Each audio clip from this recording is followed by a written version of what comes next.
Hello everyone and welcome to this Wargame Airland Battle replay brought to you by Doke and Kent Game Guides. Just going to show you a quick 2v2 today.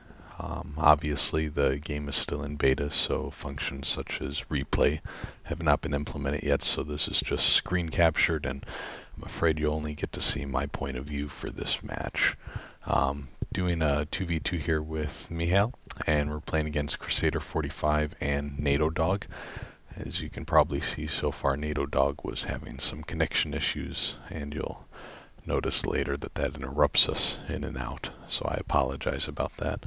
But I thought I'd show you this match because it's a pretty good one for the remaked map of Highway to Oslo. This map was also in Wargame European Escalation, and this is the remake that they put out with the Airland Battle version. Just checking here real quick to make sure they're ready, and we'll get started in just a second. I'm playing with a Polish national deck, and Michal is playing with a Soviet deck. So overall we got a pretty good combination.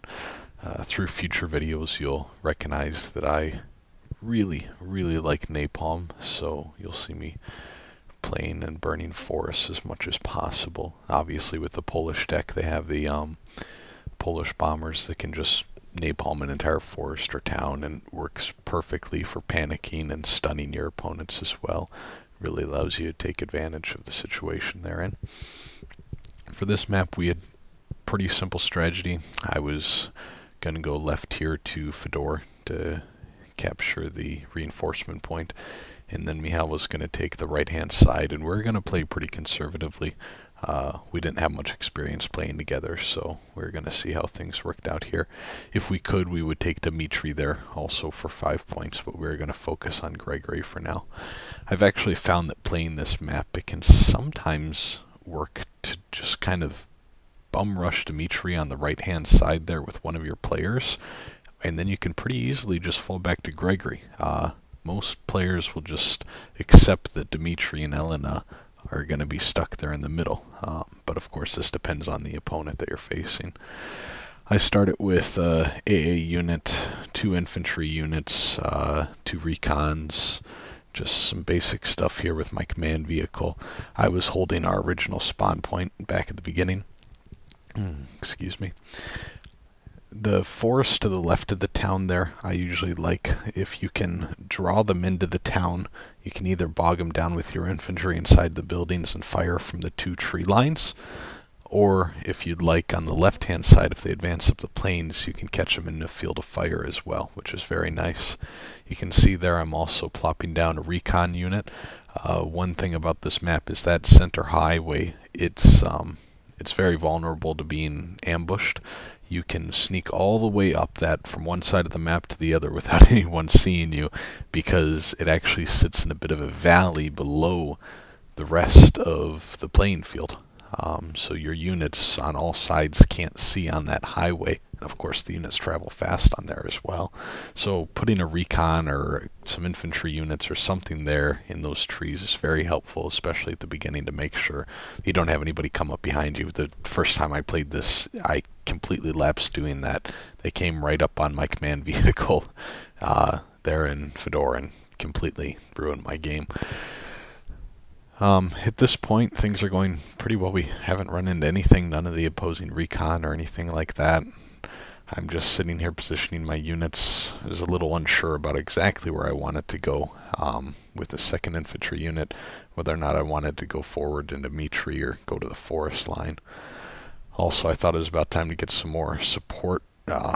During the beta here in Airland, one thing I noticed right away was that maybe it's just how the new game's going to work, or maybe it's kind of the cool new factor of it, but there is always lots of air action, whether it be through the fighters, the bombers, or the helicopters. You can never have enough AA, I have found so far. But I do almost wonder if that will go away as players learn more and more about the fighters and the bombers and the air support, with the radar air support versus the infrared, etc. So it'll be interesting to see how that goes. Also with the Polish deck, I've actually changed this since I played this game, but currently in my current build I only have radar-based AA, and after I got my butt handed to me in a game against two very strong US air opponents, I changed that and added some infrared AA, and that really helps with the Polish deck because they don't have that strong of fighters to use, even though they do have the napalm bombers. And again, at this point, I do not believe made any contact with any opposing forces, so I decide that I'm going to start pushing a little bit on the left flank, and if I'm lucky, I can go to Boris supply and reinforcement point and kind of ambush him there. Over on the right-hand side here, he obviously has Gregory very well taken care of in the forest line there, and he captured Dmitry very quickly. On the left, I'll find later that I should have advanced a little more quickly than I did, but we'll get to that point later. The Polish deck also has the T-72 tank, which costs, I think it's 70 activation points, and it's very, very useful. A bit watered down versus some of the Soviet tanks, but it can go toe-to-toe with almost any NATO tank if it's positioned correctly. So it's relatively cost-effective and can be used very effectively. And you can see here, this is the interruption problems we're having with NATO Dog. I believe at this point he's actually just going to drop, which I believe always gives one team an advantage when a player drops, because your opponent then has sometimes no idea what your ally was doing. For example, Crusader may have no idea what NATO was planning on doing, and this means he has to reformulate a strategy to play against two players. And this is an RTS, and it's a lot more in-depth than RTSs like StarCraft and such, but actions per minute really do matter, and when you have two people clicking on a mouse versus one, you're just going to have a natural advantage. I can look on the left, Michal can look on the right, and he can only look at one of those sides at a time. No matter how good of a player he is, he can only look at one side. So when we saw this, we figured it's probably time for us to be a little bit more aggressive while he's still trying to figure out everything. I actually normally put a lot more defenses there in the town than I have if we don't make a push for Elena, if we just hold on that one flank, because you can really either go all the way on the right side and hopefully even get your way to center, because trying to cross this highway, if you have defensive positions in those tree lines, can be very difficult. Or what you can do is you can push up on both sides. In this one we're going to do a little bit of both, but mainly we're going to focus on the left side here in Elena. I obviously have my infantry over here, bringing up some AA, my recon, and bringing in some T-55s. The T-55s cost 20 points to bring in, and they're really great for, well, not knowing what you're up against in kind of a forward-based tank. So if you don't have any direct recon scouting you, or if you need something to accompany infantry into unknown territory, the T-55 again is very cost-effective. At this point I'm bringing up my recon a little more because, well, we still have not seen any of their units. And maybe that's just because in this game we weren't from the outset playing that aggressively, or because they just don't have anything this far forward. We haven't seen anything. So we're moving up into Elena here. He's bringing up his command vehicle, which if you know anything about the Soviet deck, it's the T-80 UK command vehicle. And just as it sounds, it's essentially a T-80 with command vehicle capabilities. So it has tremendous armor, a wonderful gun, and right as we're reaching up here, we realized that they moved in and secured the zone, Elena, when we're moving up a command vehicle with next to nothing there. And until this happened, I had no idea that he had already put up his command vehicle that far. So I start trying to get some of my units up there, the T-72, etc. And it turns out that he just kicks their ass there. That T-80 was a beast, and my recons are going to end up doing next to nothing against these guys, but he'll get about 8 kills out of this from his command vehicle. And it's something that with Wargame you always see command vehicles is, oh, I've scouted their command vehicle, go after it, chase it, it's vulnerable, etc., etc., etc. Not in this case, not at all. And you can see me there bringing in some air support to napalm that forest. Again, something I love to do, and I was actually hoping there'd be some more infantry and such in there with those Centurions, and it turns out their command vehicle was in there, but they moved it, so I changed my napalm strike to that back forest, hoping to either rout, slow down, or, well, hit some infantry there, because at this point it looked like we were doing just fine. They're bringing in a starfighter now. At this point we were worried a little bit because we didn't know how much air they had, and we didn't know if the starfighter would be able to take it out. I'm not sure exactly what ground-based missiles the starfighter would have, if any. So I did my napalm strike there. You can see the forest burning slowly. He had put up a flare there just to make sure I saw that the command vehicle is there. He then brings up some infantry up the road, and my heroic recon is going to try to take them out, but ultimately it's my T-72 coming up here that really helps. You have the Scorpion light tanks, which have so little armor that they just get crushed. And I'm really surprised he's not moving back his command vehicle further, but maybe he just thought that he saw that symbol, and maybe he just thought he kept missing, and that's why it was still alive. Maybe he didn't look at the unit specifically and thought he could take it out, but he was very much so incorrect. He even had some AA there in that forest, which didn't seem to do much against my bombers or anything like that. Over here to the right, he deployed the infantry. The T-72 just takes it out completely. His BMPs definitely help out as well. I bring my infantry up there, but by now it's too late. I saw the command vehicle had already made it back there to Boris. So we just push up, secure Elena, and are incredibly happy with our victory here. His T-80 actually had a targeting system reset or whatever that error was, so he's sitting there next to that AA going, I can't kill it, I can't kill it. But we did end up getting it. He has some tanks over there below Boris, and now that we've taken that, we've definitely got the upper hand here. Again, 2 players versus 1. There can only be so many clicks. I decided to push a lot heavier to the left side there. He more than has this under control here in Elena, and at this point we get a pretty good feeling we're going to win. They actually have not killed a single one of our units until this point, when this Harrier, I think it's my T-72. No, it misses just barely. I think something will nab that pretty soon, and that'll be the first kill of the game, which is not bad at all. And one of the reasons I wanted to show this 2v2 not only was because I enjoyed playing with Mihail incredibly, but also it shows how at a disadvantage you can really be as a player when you're playing 1v2, because you'll see that he's focused here in Elena, but in a little bit he's going to be completely focused on the left flank, and we're going to be able to move up more on the right, and it just goes back and forth to that. And it really shows too how the proper unit composition can, when put together, can lead to tremendous success. They've got chieftains there, but the chieftain can't penetrate the T-72's armor. They couldn't penetrate the command vehicle's armor. The bombing run missed. In all honesty, I was being kind of lazy with my fighters. I only deployed one of the MiG-21 Bizes, I believe they are.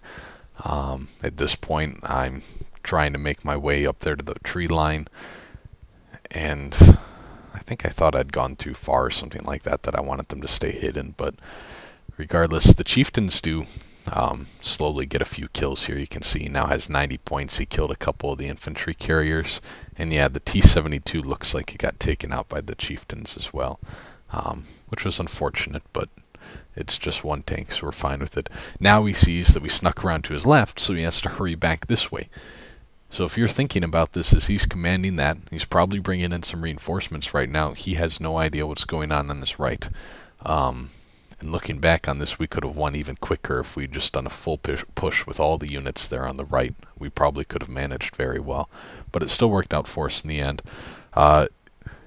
Brings in some units there already, I think. And I got the T-55s coming up, which, again, pretty weak armor, but a great gun for 20 points. Absolutely great gun for 20 points. And when you've got your opponent shooting at your infantry and your infantry carriers over here and not at your tanks with no armor, it can really help. Although he now does focus his fire. One of my tanks is repairing. I'm pretty confident I'm going to win the battle, but just to be sure, I'm going to bring in an airstrike. He does take out one of the T-55s, but I feel like by the time I get him panicked and stunned, either the infantry can finish him off or the T-55s. So he killed the last T-55, again proving that they have little to no armor at all. And essentially, due to the napalm strike, he can't control the tank or give it any commands because it's sitting in a blaze of fire. And that allows my infantry to move up, use their anti-tank weapons to take it out. We obviously have the center of the map very secure here. Huge point advantage. And this is actually something that I'm still undecided on with Airland Beta, is that the point income is so much higher than that of Wargame European Escalation. And obviously there's the new addition of the costly air units, and I can very much so understand that they felt they needed to add more income so that way people could buy their airplanes, use them. It's creating a more dynamic battlefield. There's naturally going to be a few more units per battle than there would be against Wargame European Escalation, but really it's too many. This is one bit of a skewed reference because we're again confident we're going to win this battle, but I'm sitting there with 360 points, and at this point, if I'm looking at that or if I'm not looking at it, I don't even know what I would need right now. More air support, maybe more T-72s to just push and finish this game quickly, but it's at this point I don't need anything. I can get a lot more. I can finish the game more quickly, but it's not something I need. And a forum poster actually brought up a good point that it's changed from in European Escalation, you were afraid to lose a unit because you wouldn't be sure if you could replace it. I've yet to have that situation here in Airland Battle because the point income is so high. It's, if I lose something, I'm not worried about it because I know that T-80 or that T-72 I can replace in the blink of an eye with the points. So I think overall it allows the players of Airland Battle to be much more aggressive. You saw there he took out one of my MiG-21 Bisses. I took out one of his Harriers, I believe they were. Yeah, an even trade, essentially. I think I had 30 points overall advantage for that, 140 versus 110 of the MiG. But definitely take that. And he brought in the two Harriers, and looking back on this, I thought it was kind of ironic. I had all my units clustered there, wide in the open. Don't know why I'm not doing anything with them. Couple strikes right there, all those guys are gone. Never even got the bombs off on them, on the Harriers. So I don't know if maybe that was because he tried turning them to take out my MiGs, or if maybe they just missed or didn't fire entirely. Over here, again, our confidence, we're putting in some T-80s there because we feel like we're just going to win the game. We want to finish it quickly. We need 35 points, it looks like, so we throw up some T-80s there in Boris. And overall, I think they get stunned, and then they have a firing system malfunction back-to-back. So he just pulls them back because he doesn't want to lose them pointlessly. And this is all but over here for the game. Considering that he was playing 2v1, and we already had a bit of an advantage going in by playing with each other on voice comms, it really wasn't entirely fair. But I thought it was a good battle that really exemplified the new remake with the other map in Wargame European Escalation, obviously being Hell's Highway. Anyways, the game's over. I do hope you enjoyed the replay. If you did, please comment, like, subscribe to us. I'm going to be trying to put up at least one replay a day for Airland Battle and maybe a couple European Escalation ones as well. Love any feedback, and we'll see you guys with the next video.